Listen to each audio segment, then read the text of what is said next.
Bom dia, boa noite ou boa tarde.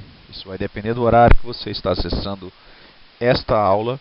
Esta é a nossa terceira aula do curso, voltada para comunicação e expressão da Trevisan Escola de Negócios, e eu sou o professor André Campos Mesquita. Hoje falaremos um pouco sobre semântica. Bem-vindo à nossa aula 2 do curso de Comunicação e Expressão. Eu sou o professor André Campos Mesquita e hoje falamos um pouco sobre semiótica. Para tratar semiótica, eu preferi utilizar algo que é mais comum, mais cotidiano de vocês, que vai ser o anúncio publicitário. Primeiro eu vou falar um pouco dos tipos de semiótica e no final eu vou fazer a análise de alguns anúncios publicitários e espero que seja satisfatório. Na aula de hoje vou falar sobre semiótica. São três segmentos da semiótica, ou três tipos de semiótica, como você preferir. A primeira delas é a doutrina dos signos, do Peirce.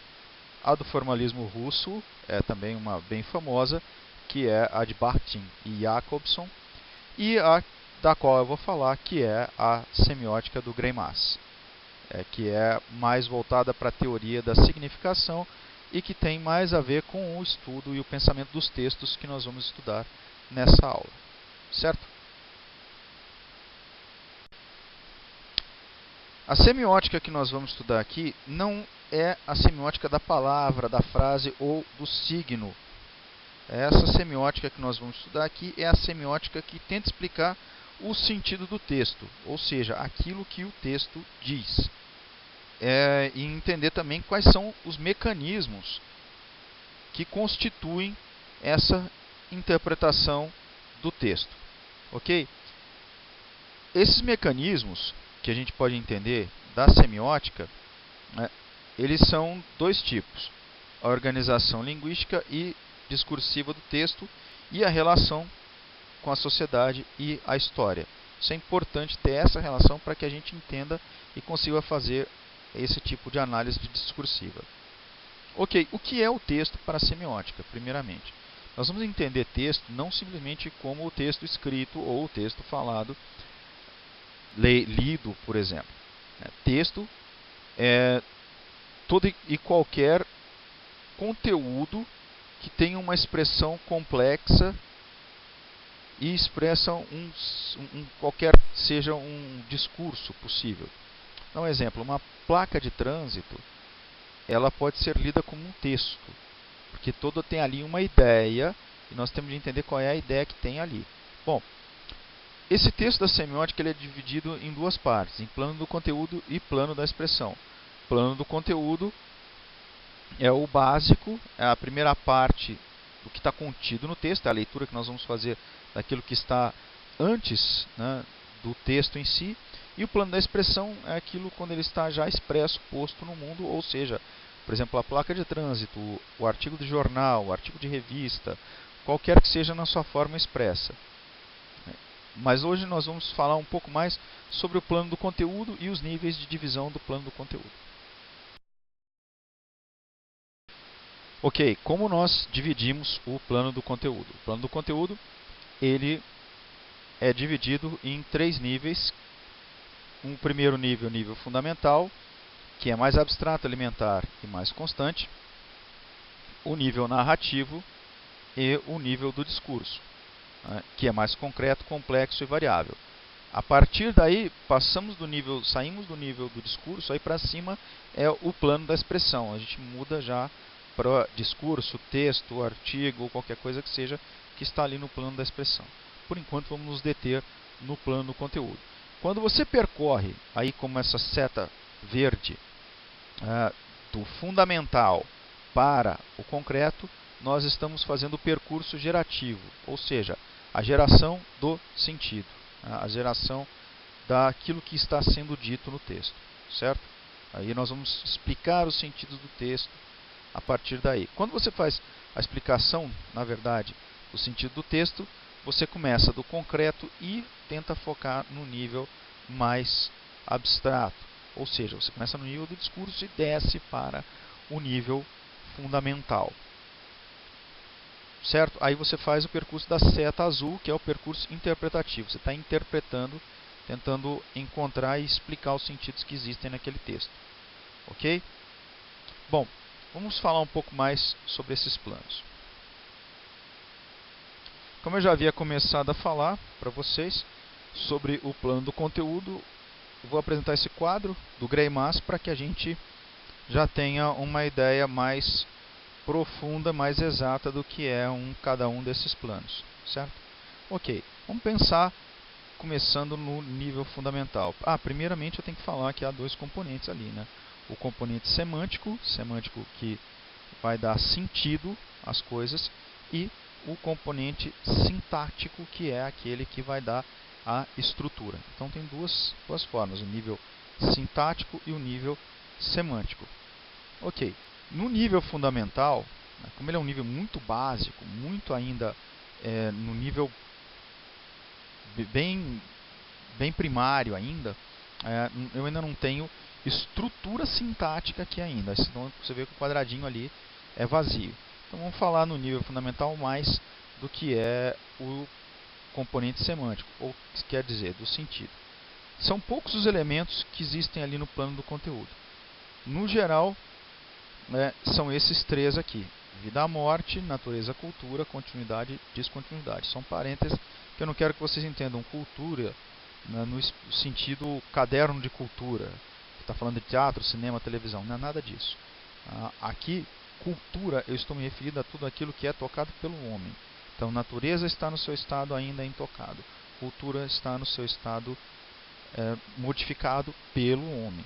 Ou seja, tem natureza, devasta ali, faz uma plantação, aquilo é cultura. Ou seja, está ali que está cultivado. Ok? Bom, continuidade e descontinuidade. No plano do conteúdo, só há sentido por meio de relações estabelecidas entre os elementos.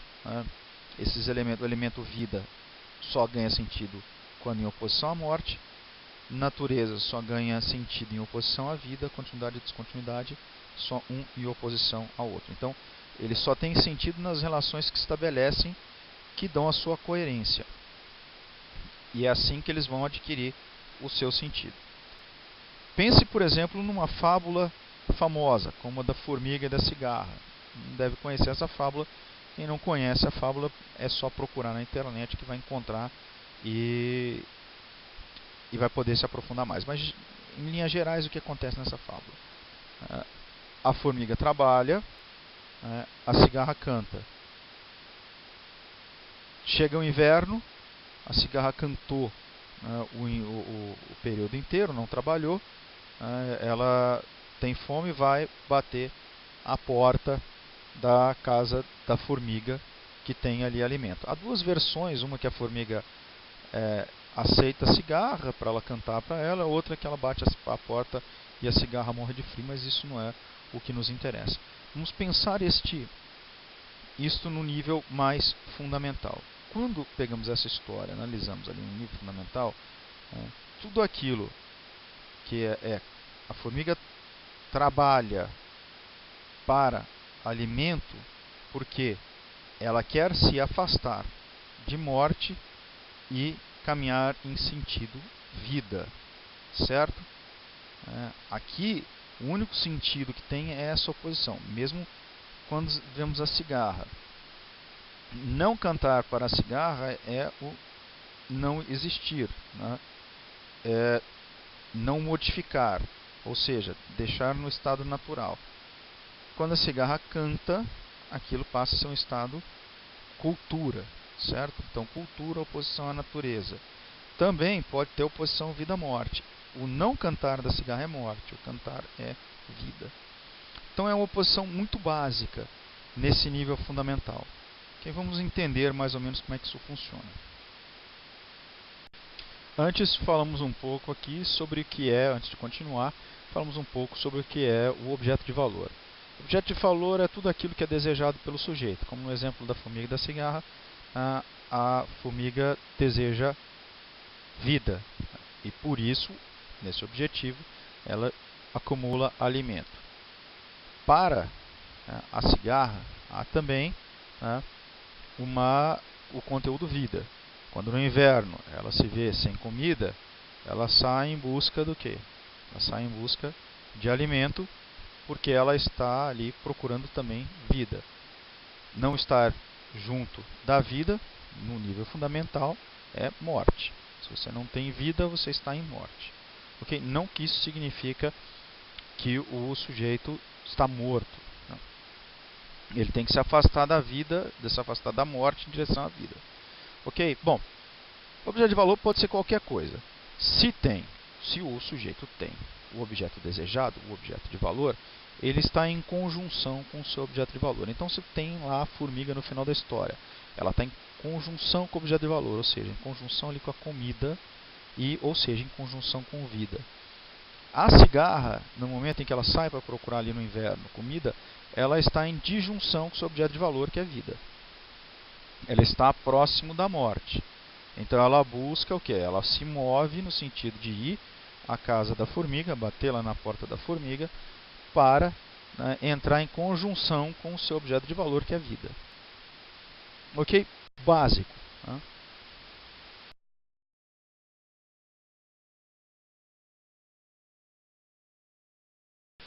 O sentido estabelecido pela rede de relações no nível fundamental dessa história que nós estamos contando, ela pode ser formalizada nesse quadrado que o Greimas vai chamar de quadrado semiótico. No caso do conto, a relação do conto da fábula, a relação que nós estamos trabalhando é a relação entre termos contrários, vida e morte, que dá a orientação do sentido mais geral dessa história, do nível mais abstrato dessa história. Do ponto de vista lá, que nós temos da cigarra, ela precisa encontrar alimento para afirmar o termo vida, e se afastar do termo morte. Então, ela precisa negar esse termo morte para se afirmar na vida. Bom, desse modo, o conto realiza o percurso, essa fábula realiza o percurso seguinte: cigarra está em morte, não morte e vida. Esse é o percurso possível. Ou você pode fazer o percurso contrário também, que é vida, não vida e morte. Você não pode, para o Greimas, nessa dialogia, passar diretamente de vida para a morte. Você tem o estado de se mover, você está no estado de morte. A cigarra está longe do seu alimento. Ao se colocar em movimento, em busca da vida, ela não vai direto na vida. Ela passa para negar o estado de morte, nessa dualidade básica, negar o estado de morte para partir para o estado de vida. Ok? Então, essa é a lógica desse quadrado semiótico. Voltando ao plano do conteúdo, ali aquele esquema, nós vimos ali como funciona primeiro a dialogia no nível fundamental entre aqueles termos ali. E como é que se precisa trabalhar no nível fundamental. Nível fundamental é só para entender a relação objeto de valor com o objetivo principal ali da narrativa. Ok, no nível narrativo, nós temos aqui, não temos componentes semânticos. Pode ver o quadrado ali, o componente semântico está vazio. Porque o componente semântico do nível narrativo é o mesmo componente semântico do nível fundamental.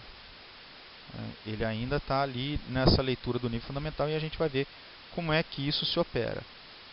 Mas ali nós temos os actantes, são aqueles que atuam, são aqueles que vão conduzir a história.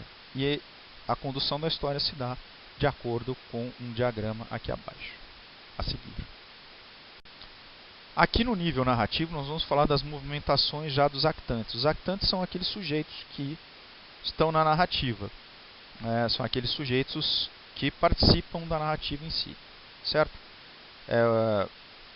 Pode ser você, pode ser eu, pode ser a princesa, o bruxo, o dragão e tudo mais. Então no nível são 4 níveis: manipulação, competencialização, ação e sanção. Nesses 4 níveis, No nível da manipulação nós temos o querer e o dever, no competencialização temos o saber e poder, a ação é o fazer e a sanção é o ser do fazer, ou seja, pode ser uma sanção positiva ou uma sanção negativa. Nós vamos explicar isso no final. Deixa eu dar um exemplo para que a gente entenda isso praticamente. Bom, todo mundo deve se lembrar de alguma história de cavalaria, quase tudo a mesma coisa. Nós vamos naquela bem básica. Princesa bonita, filha do rei, não tem pretendente ainda. O que acontece? Um bruxo malévolo a sequestra, coloca essa princesa numa torre, coloca um dragão ali para proteger a torre e ok. A princesa é o nosso objeto de valor. A princesa representa vida. O afastamento e a distância da princesa é morte. Isso no nível fundamental. No nível acima do esquema narrativo, o que nós temos? Nós temos aqui o nível da manipulação. Então precisa haver um nível de manipulação aqui que é o querer ou o dever fazer. Então pensamos aqui no cavaleiro. O cavaleiro, para que ele se mova do nível estático, do nível de morte que ele está ali, para o nível não morte, e sim encontrar a princesa e estar em vida, o que ele precisa fazer? Precisa haver um nível de manipulação. Precisa aparecer alguém que dê a missão para esse cavaleiro, e para que ele tenha o dever de fazer isso. Dever de ir buscar a princesa lá. Ou também ele pode ter, ou querer. Aqui é a manipulação, de como é que será manipulado o sujeito da narrativa para que ele se impulsione na direção do objeto de valor. Então, às vezes pode aparecer o mensageiro do rei, chega para o cavaleiro e dá a mensagem de que a princesa foi sequestrada e que ele deve resgatar a princesa e assim ganhar a mão da princesa. Ok, isso estaríamos no nível da manipulação. Se ele se move, ele sai do estado morte e passa para o estado não morte. Ok? Como eu já havia dito, nós estamos falando aqui já do nível sintático. O nível semântico é o mesmo do nível fundamental, da narrativa fundamental. Certo? Bom, para que ele vá em busca da princesa, ele precisa saber fazer isso. E ele precisa poder fazer. Então ele tem, nesse nível da competencialização, nessas histórias em geral de cavalaria, o cavaleiro vai passar por algumas provas até chegar lá. Ele vai encontrar um animal que vai lhe dar um poder mágico, ele vai encontrar uma espécie de ave mágica que vai lhe dar uma ajuda, ele vai encontrar um mago do bem que vai lhe dar um poder, tudo mais. Então ele vai adquirindo o que? O poder fazer. Então ele tem que saber como fazer e o poder fazer. E aí o que ele tem que, depois que ele tem a competencialização? Ele sabe, ele pode. Passamos o que? Para o nível da ação, onde que ele vai realizar esta ação. Na realização dessa ação, ele vai ter a sanção. Se ele conseguir matar o dragão, afugentar o mago do mal e resgatar a princesa, o que acontece com ele aqui? Ele passou do estado não morte para o estado vida. Ter a princesa é vida. Você vai possuir você vai ter a sua mulher, nesse nível de narrativa, e aqui nós temos uma sanção positiva. Se ele for morto pelo dragão, se ele for morto pelo bruxo, ele tem uma sanção negativa. Essa sanção pode ser tanto cognitiva quanto pragmática, ou seja, você pode adquirir um conhecimento ou, por exemplo, fazer alguma coisa. A desse cavaleiro do exemplo é uma sanção positiva se ele conseguiu salvar a princesa, mas pragmática porque ele age, ok? Ele não obtém um conhecimento. Certo por aqui?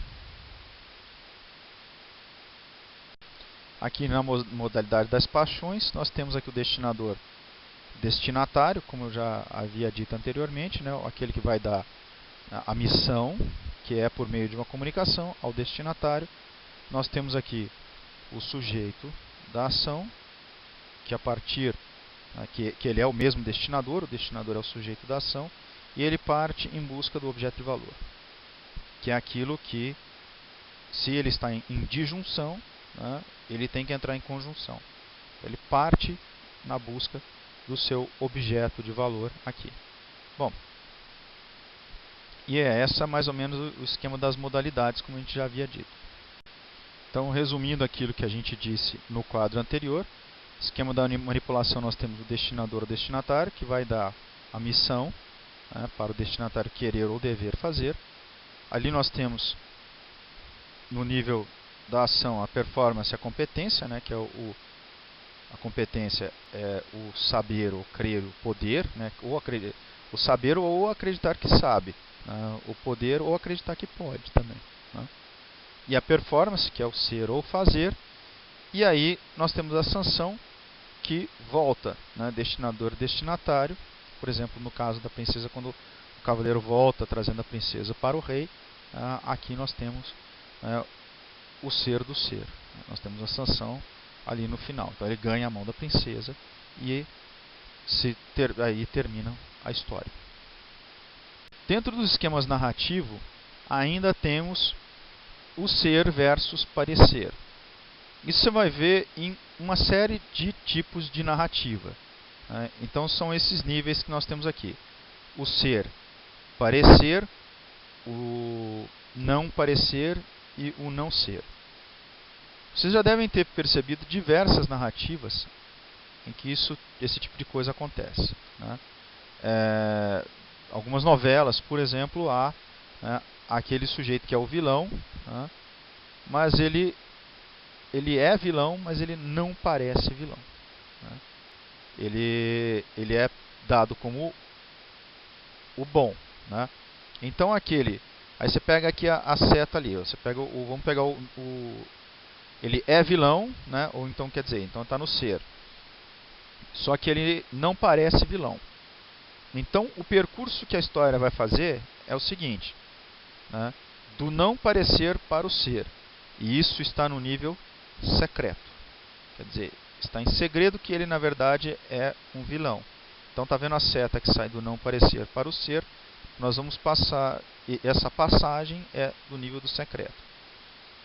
Tem aquele que está no nível da verdade. Ele é e parece, né? Ele parece o herói e ele é o herói. Então nós estamos aqui no nível da verdade. Aquele que, ao contrário, ele não parece e também não entra no nível da falsidade. Então, se você pega ali, ó, aquilo que não parece e não é falso. Okay? E aí nós temos o outro nível, aquilo que não é e parece. Então, temos no nível da mentira. Okay? Mesmo caso, ele não é um vilão, mas ele parece... ele não é o herói, mas ele parece o herói. Ele, na verdade, é o vilão, então ele está no nível da mentira. Então, todas as narrativas, às vezes, elas fazem esses percursos. Então, o ser, né, quando ele faz o percurso do não parecer para o ser, ele passa a ser. Ele passa ao não ser. Okay? Seriam esses percursos aqui, que é onde por exemplo, do ser para não ser, se revela o que é a verdade ou a falsidade.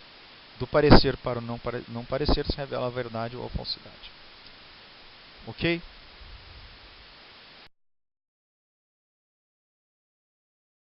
Como a nossa análise da publicidade, vou fazer a análise aqui do que a gente já viu em cima das 4 ideologias da publicidade do Jean-Marie Floch, nós vamos falar de 4 tipos de publicidade. São a publicidade referencial, publicidade substancial, publicidade mítica e a publicidade oblíqua. Eu explico mais ou menos o que é cada uma dessas aqui e como se passa daqueles níveis que a gente viu, né? A publicidade substancial, referencial, ela vai obedecer àquele sistema do não parecer, ela parece substancial, mas ela é referencial. Então nós temos ali uma passagem de nível entre o não parecer e o ser, e a publicidade oblíqua também é no não ser e o parecer. A publicidade mítica está ali no parecer, a publicidade referencial no ser, a publicidade substancial no não parecer e a publicidade oblíqua está ali no não ser. Okay? Eu vou explicar detalhadamente cada uma delas. Uma publicidade referencial é aquela que vai falar, ela corresponde aos valores de uso, que é contrário ao valor de base. Nós estamos aqui no nível do ser. Tá? Então nós vamos falar pelo que é. Né? Então pelo manuseio, pela potência, pelo conforto, pelo sabor daquilo. Então vamos vender uma coisa pelo seu valor referencial, valor de uso. Ok? Vamos a um exemplo aqui. Vamos começar analisando esse tipo de publicidade, que é a publicidade referencial do Danone.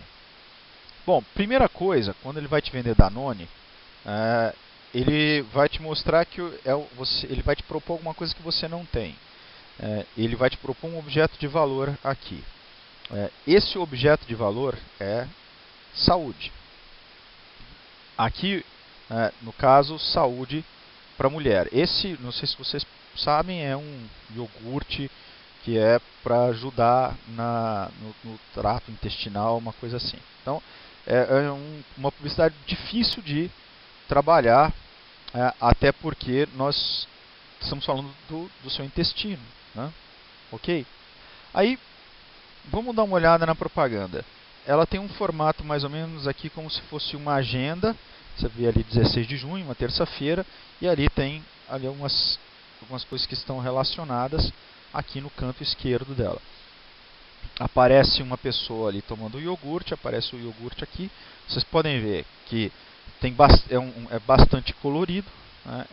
Vocês vão ver várias coisas. Tem o azul, o amarelo, o vermelho. Ele tem tons e contornos que vão lembrar os contornos do corpo feminino aqui, as curvas. E esse tipo de publicidade está vendendo um valor de referência disso. Quer dizer, ele não está te vendendo o iogurte pelo sabor dele ou para você ficar fortão tomando iogurte, nada disso. Né? Aqui ele está te vendendo valores como saúde. Eu não estou te vendendo iogurte, eu estou te vendendo saúde. Certo? Iogurte você pode comprar qualquer outro. O meu tem uma coisa diferencial que é saúde. Bom, aqui, né, nessa observação, qual o objeto de valor? O objeto de valor é a saúde, que está sendo vendido aqui. Né? O objeto de valor não é a Danone. Então, se você não tem esse iogurte, você está em disjunção com saúde. Saúde representa no nível fundamental vida. Não ter saúde é morte. Então, ao aparecer com esse comercial, ele te dá uma missão. Né? Você tem que querer saúde. E para você ter saúde, passamos para o nível da competencialização, é você ter este iogurte. Ao ter esse iogurte, você vai, no nível da competencialização, tomando iogurte o fazer, temos a sanção, que é a conjunção com o objeto de valor vida. Então é isso que está sendo vendido aqui nessa publicidade. Vamos analisar mais um. Uma propaganda antiga da Nike, dos anos 90, e está vendendo o Nike Air. Vocês podem ver que é os primórdios ali do Nike Air. A primeira coisa que ele vai te dizer, que está escrito ali no comercial, é que o Nike Air não é um tênis. Quer dizer, essa é a essência da propaganda referencial. Eu não estou te vendendo tênis. Tênis você compra qualquer outra marca. Eu estou te vendendo revolução. Eu estou te vendendo conforto. Qual é o objeto de valor? Nesse caso aqui, conforto na prática esportiva. Ou seja, ele vai também está te impulsionando para a saúde. Né? O objeto de valor é a saúde. É isso que ele vende aqui. Porque ele vai estar todos os esquemas que o tênis tem uma pisada, né, e tem uma impulsão e tudo mais dessa época. Vocês vão ver que a propaganda da Nike vai mudar. A propaganda da Nike não vai ser mais propaganda referencial. Ela vai passar para um tipo de propaganda mítica. Isso a gente vê mais para frente. Então, ok. Eu sou alguém que pratica corrida. Eu observo corrida porque isso vai me dar saúde. Então, ao o enunciador colocar esta propaganda para mim, ele está me dizendo que você está em disjunção com o seu objeto de valor, que é saúde. Então você precisa querer sair do... Então, por exemplo, se eu estou em disjunção com objeto de valor, eu estou em morte.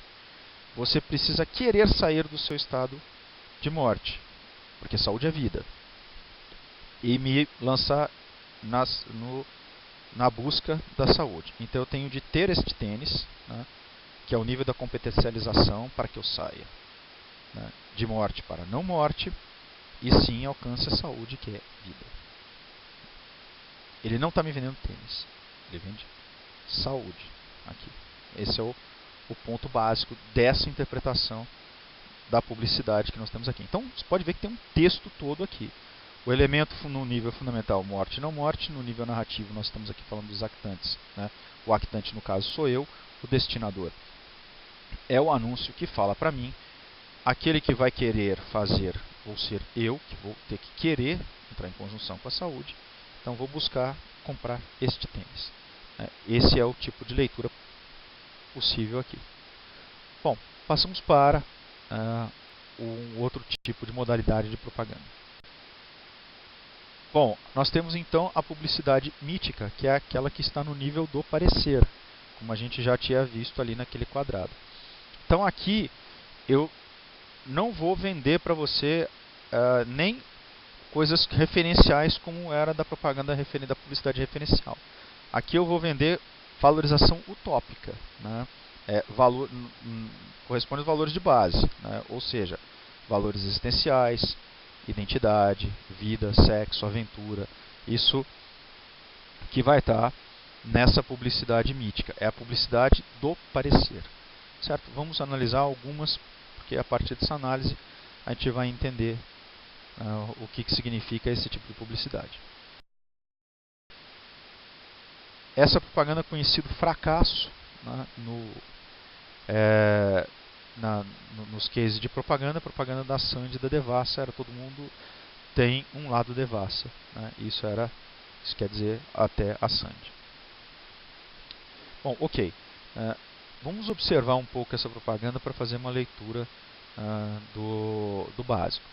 Temos cores quentes aqui, né? Você pode ver muito vermelho. Você vai ter a Sandy ali com a boca da Sandy em evidência, bem vermelho também, né?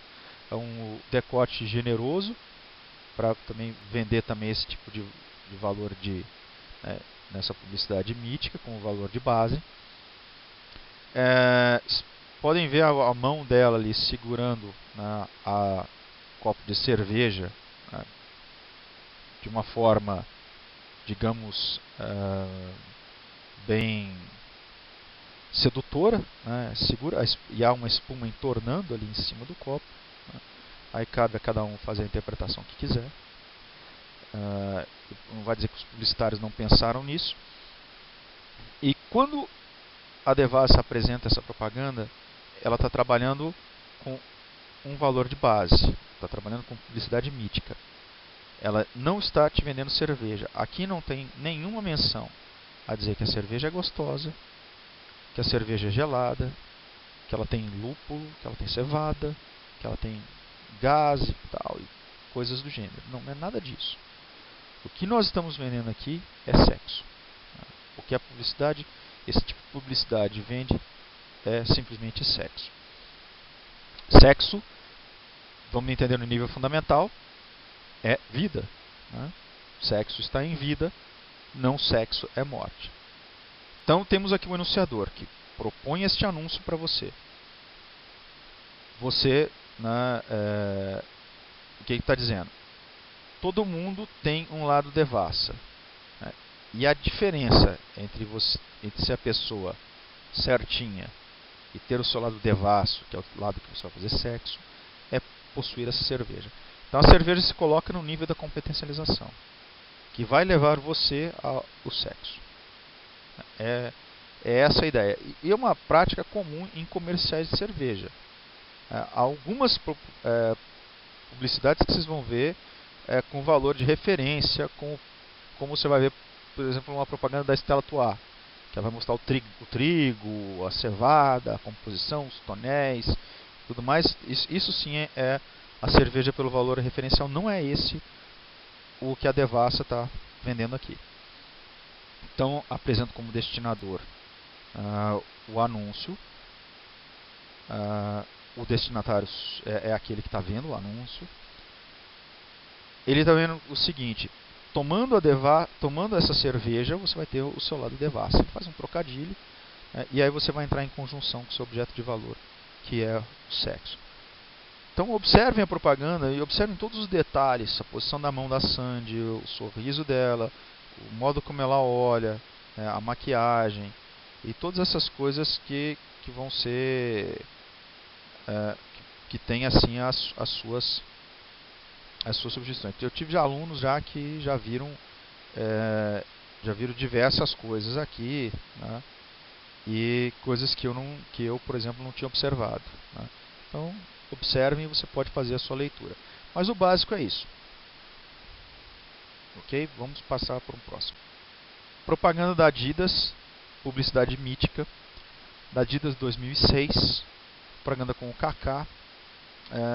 Essa propaganda, nessa ocasião, não esquecer que o Kaká ele havia sido eleito o melhor jogador do mundo pela FIFA. Seria equivalente a ter ali hoje o Cristiano Ronaldo, ou o Messi. Bom, temos aqui uma propaganda, ela é preto e branco, né? O Kaká ele está como se estivesse emergindo do escuro. Ele aponta para, né, a pessoa que vê o anúncio. O anúncio é engraçado, esse foi um anúncio veiculado no Brasil, e mesmo sendo veiculado no Brasil, ele estava escrito em inglês: Impossible is nothing. Essa é uma publicidade da Adidas. E aqui nós não estamos também vendendo material esportivo. Isso é muito claro, porque o material esportivo nem aparece aqui. Nós estamos vendendo o valor da marca. E há uma oposição muito clara entre o preto, que está para trás, e o branco, que está na frente, da onde o Kaká vem surgindo. E o branco é o Adidas e o negro é o nada. Então há uma clara, né, oposição entre vida e morte aí. Objeto de valor que está sendo vendido aqui: sucesso. Está te vendendo sucesso, ou seja, se você não tem um Adidas, você está no negro, você está no escuro. Para alcançar, ele vai negar o que? O impossível. E ele vai negar o impossível de uma forma categórica. Nada é impossível, impossível é nada. É engraçado que está invertido. Mesmo na semântica do inglês, você iria dizer nothing is impossible. Nada é impossível. Agora ele tenta inverter porque ele reduz o impossível a nada. Ok? Bom, nessa característica, o que o objeto de valor como sucesso? Sucesso é continuidade, sucesso é vida, e a oposição disso é morte. Então, se você não usa Adidas, se você não tem a marca Adidas, você está em morte. Você precisa, o Kaká aponta para você, a destinação é clara, que essa propaganda é para você. O olhar dele é em tom de desafio, e ele te coloca, como se estivesse te desafiando, e que você só conseguiria mesmo atingir isso, a partir do nível da competencialização, que seria ter a marca Adidas.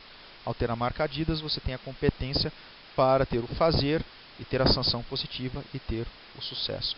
Você entra em conjunção com o objeto vida aqui nesse tipo de publicidade. Esse é o texto que está por trás.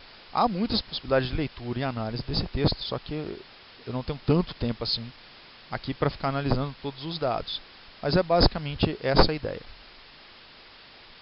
A publicidade oblíqua é uma das mais interessantes, é a publicidade do não ser. É a valorização lúdica, ela corresponde à negação dos valores utilitários, quer dizer, é o não ser, é o não é. Então e ela é contraditória àquelas coisas do valor de uso. Certo? Nós vamos ver esse tipo de publicidade aqui, que essa é uma publicidade oblíqua, e vamos entender o que essa publicidade quer dizer nos níveis interpretativos. Ok? Né? Publicidade tem que se entender que é a publicidade do não ser.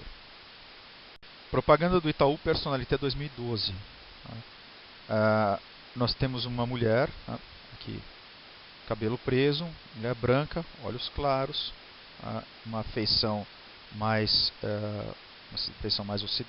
ocidental, né? Até traços mais europeus. Nós temos ali as letras, né? Escrito à mão, como se fosse um desenho de fundo ali de um barco navegando, ali nuvens, e um olhar, o olhar dela não é direto para você, né? Isso é uma das coisas bem importantes de se pensar.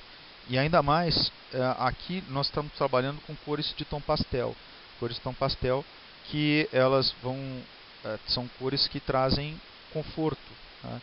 É uma coisa bem diferente do comercial da Devassa, onde a gente está trabalhando com cores quentes. Aqui não, aqui é conforto. E a propaganda tem uma coisa interessante: para onde você vai quando já chegou lá? Né?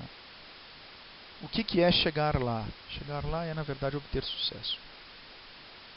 Então, para onde você vai quando você já chegou? Né? E tem uma oposição entre ir para algum lugar quando você já chegou. Tem um trocadilho aqui, que é para onde você vai quando já chegou. Então ele inverte, né, o vai e o chegou. Ele para onde você vai quando já chegou. Quer dizer, já chegou é primeiro e o vai é depois. Né? Podem ver quando já chegou lá e para onde você vai. Bom, dentro dessa inversão, o chegar lá está, né, dizendo que é o sucesso financeiro, possivelmente aqui. E aí você vai para o Itaú Personalité. O que vende essa propaganda?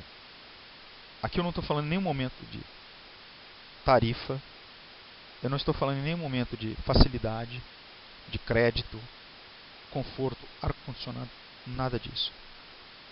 O objeto de valor dessa publicidade é o status, é sucesso. Quer dizer, só vai aqui aquele que tem status. Você não está no Itaú Personalité? Né? Lamento muito. Essa propaganda, inclusive, ela não olha direto para você, porque é aquela coisa assim, ela não te convida a entrar. Você tem que querer entrar. A pessoa não está te olhando, ela não é convidativa. Você tem que querer ir. E você só vai conseguir chegar aqui no momento em que você conseguir ir para este lugar a partir do momento que você tiver chegado já, antes. Né? Bom, pensando na propaganda, qual o objeto de valor? A gente já falou, sucesso. Destinador é o anúncio publicitário, destinatário você, quem sabe, né? Não necessariamente, porque a pessoa não olha para você, mas ela te coloca um desafio. Aqui, né, você vai ter que passar pelo nível da competencialização. O competencialização, nesse caso, é o já chegar lá. Se você já chegou lá, você tem competência, né? Aí você se move do nível morte, que é não ter status, para o nível não morte, que é querer ir para o Itaú Personalité, e o nível vida, que é estar aqui no Itaú Personalité, que aí você tem aqui o status. Na verdade, aqui tem a oposição é mais natureza e cultura. No nível fundamental, né, se a gente for fazer o percurso interpretativo aqui, eu poderia escrever aqui: Itaú Personalité, pobre não entra. É grosso modo o que essa propaganda está dizendo. Né? Aqui, pobre não entra. Então, estou vendendo valor de exclusividade. Aqui é por si uma publicidade mítica, porque essa é a publicidade do não ser. Né? Não é banco, né? É status. Ok? Entrando no Itaú Personalité, entra em conjunção com o seu objeto de valor. Então, e para isso você precisa passar pelo nível da competencialização, como a gente já havia dito. Essa é a ideia. essa é uma das minhas favoritas, a Rolex 2008. A propaganda lembra um passaporte. Ali onde estaria o brasão do país está um relógio da marca Rolex. Nós temos ali as seguintes: não pare de evoluir.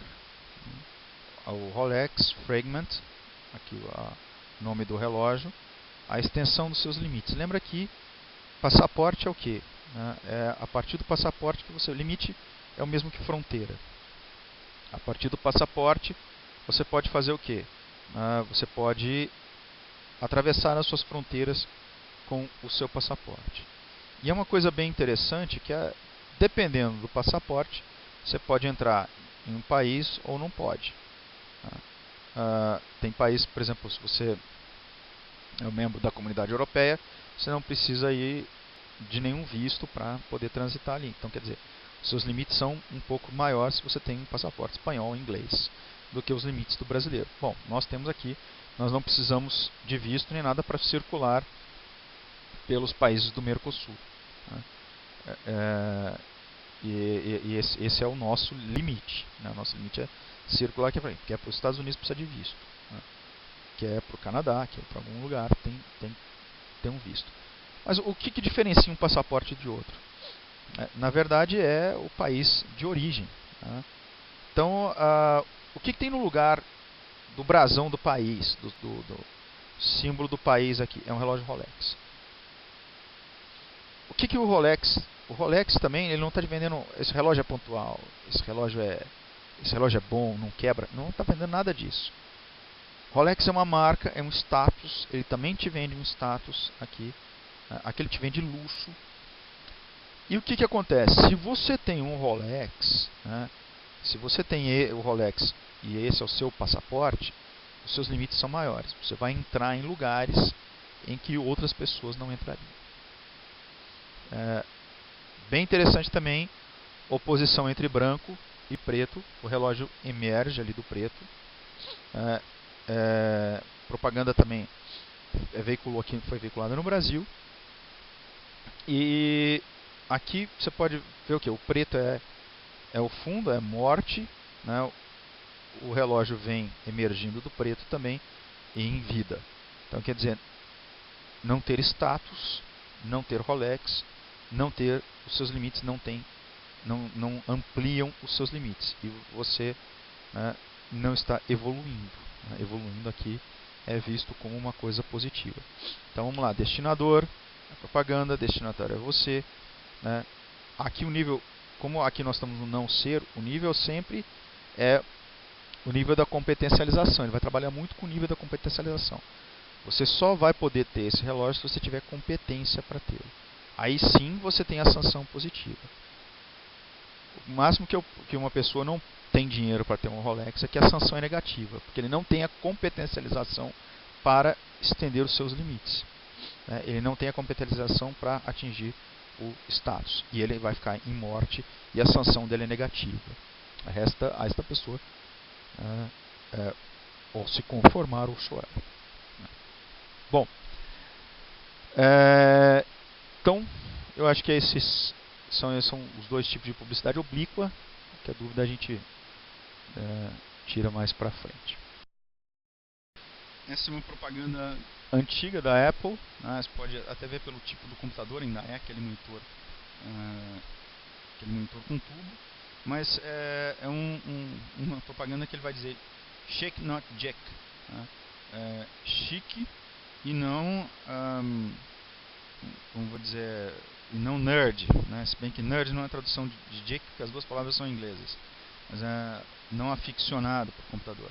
Então se você é chique, você usa Apple. Se você não é chique, se você é um Jack, você vai usar o Windows. Então usa o Windows.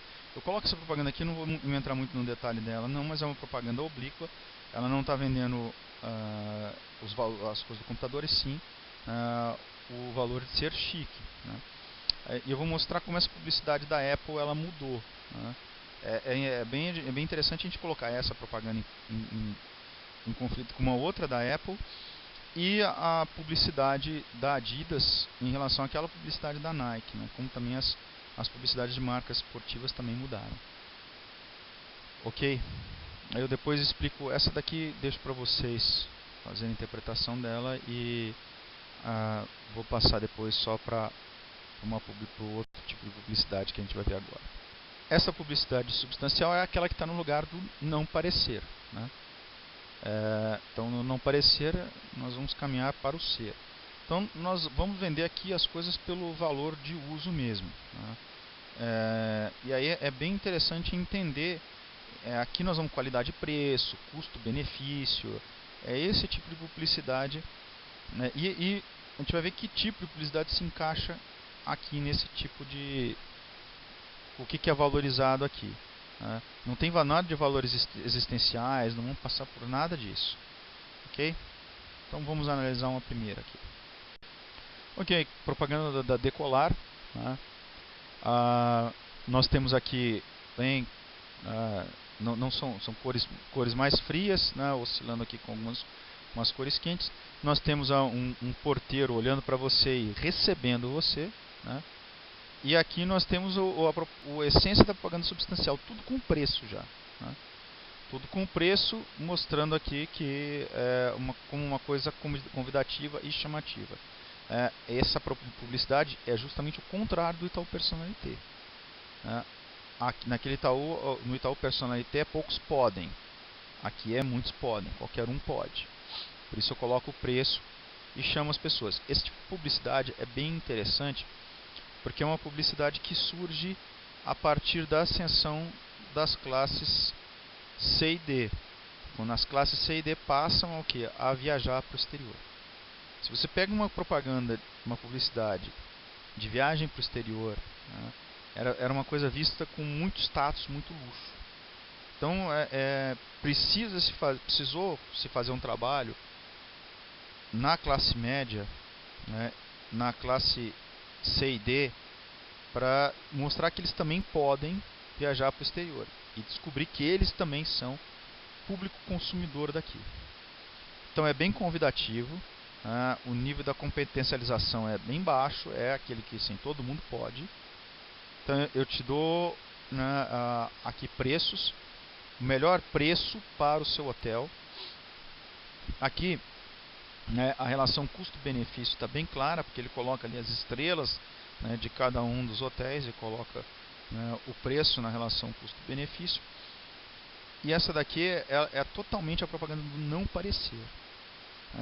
Não estamos trabalhando no nível das aparências de jeito nenhum. Nós vamos vender substância aqui, trabalhar direta, como a propaganda do açougue, como a propaganda do supermercado. Compra, carne, vai te alimentar, é substância e tudo mais. Bom,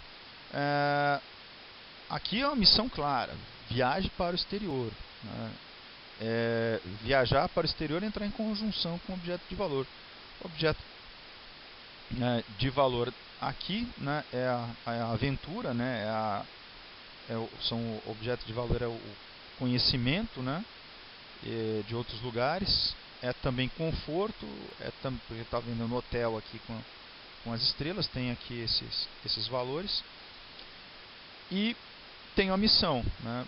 Você pode viajar, basta que você tenha a competencialização. A competencialização é mínima porque, e aí ele propõe aqui, divide em 3 vezes, né, os hotéis, né, são os hotéis lá de Orlando, né, preço e tudo mais. Então é convidativa esse tipo de propaganda. É uma propaganda totalmente substancial. Ok? Entra em conjunção com o objeto de valor quem não quer, né? Aí é o não querer. Ok? Essa também é uma publicidade substancial. Pode ver que a diferença muito grande da outra propaganda da Apple. Essa não é na verdade uma propaganda da Apple, mas sim de um fornecedor da Apple. Ele diz: compre Apple com quem entende. É bem interessante porque, em oposição àquela do Chic, Not Jick, né, nós temos ali uma publicidade que tinha pouquíssima coisa escrita. Essa publicidade já tem bastante texto. Já tem os telefones para quem você deve ligar, que eles são autorizados, que o produto Apple, eles já colocam ali como o MacBook Air, o que ele tem, as novas linhas de iPod, o que eles têm, e vai mostrando quais são os softwares, né? E assim como a distribuidora. Faça a sua encomenda, não perca a oportunidade. É uma das coisas também que é uma virada na Apple, né? A Apple ali dos anos 90 apesar de que a Apple ainda mantém as duas propagandas, ela mantém ainda o status, mas ela também, de maneira indireta, como nessa propaganda, faz uma propaganda substancial, né? Vendendo aquilo pelo custo-benefício também. E aqui é uma virada também porque a Apple, ter um Apple nos anos 90 era uma coisa para poucos. Hoje a gente sabe que é um pouco diferente. Então, para convencer as pessoas de que elas podem ter um Apple também, né, não esquecendo ainda a propaganda mítica nisso daqui, né, a publicidade oblíqua, né, também, na verdade, mais oblíqua. E aqui, com esse tipo de publicidade, é também convidativa você comprar um Apple. Então, ele o que faz? O nível da competencialização aqui é também baixo, porque nós estamos no nível do não parecer. Não estou vendendo aquilo pelo que ele parece, estou sendo bem objetivo e substancial. Bom, destinador à propaganda, destinatário você. Você pode ter um Apple também, basta comprar, se você é louco por tecnologia. Ali ele coloca os textos com todos os convites. Ligue para um revendedor autorizado, já te dá o telefone para você ligar diretamente para comprar. Isso é uma coisa impensável no comercial, numa propaganda oblíqua. E também bastante marcado, né? Algumas cores, também cores confortáveis, e também falando diretamente para você. Bom, em resumo, nessa parte de interpretação do sentido, eu preferi fazer aqui o mais complicado, que é fazer esse tipo de a leitura do Greimas a partir da interpretação de anúncios publicitários. Tudo que eu falei aqui nessa interpretação desses anúncios publicitários, eles são, de fato, percurso interpretativo. Por que eu fiz? Eu passei aqui do plano da expressão, que é o anúncio publicitário, para o plano do conteúdo, e no plano do conteúdo fui até o nível fundamental: vida, morte, natureza, cultura, continuidade e descontinuidade.